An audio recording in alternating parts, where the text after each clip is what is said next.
To get started, the first thing you're going to need to do is you need to check your calculator's operating system version. How you can do this is on your calculator, you need to press mode, then scroll down to about and click on enter. This method works on versions 5.8.3 and below, but it also works on many newer versions, but isn't guaranteed to work. But if it does work, when you click on mode and then scroll down to click on about and click on enter, then you're good to go and you're going to need to move on. The next thing you're going to need to do is you need to get this application called TI Connect CE on your computer. How you can do this is you can go to Texas Instruments website and basically get the correct version for your computer, whether you're on Windows, Mac, or Chromebook. However, if you're on Linux, this uses a different type of TILP instead, and once you've gotten the software on your computer, you're basically going to need to open it. The next thing you need to do is you need to connect your calculator. How you can do this is you can get a mini USB cable and connect it to your computer. If your calculator does not appear on your TI Connect CE, try holding the reset button on the back of your calculator for about 2 seconds, and if it still doesn't appear, it probably means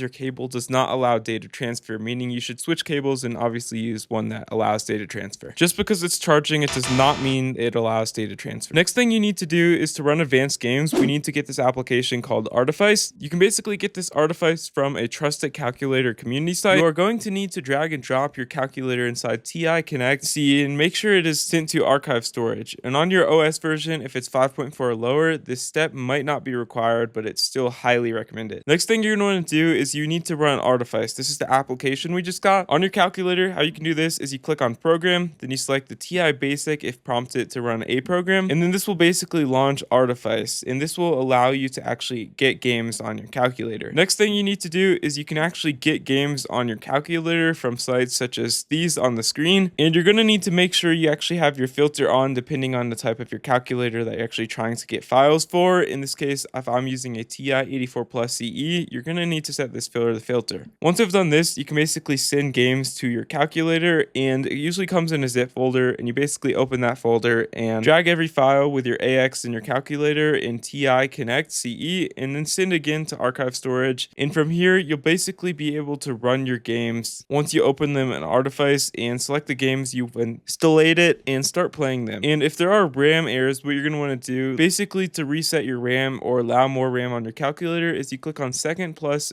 27 enter. This will basically reset and free some memory on your calculator. And that's basically it. I've also linked all these applications in the description, their names below. And if you found this helpful, leave a like and subscribe down below. Thank you so much for watching.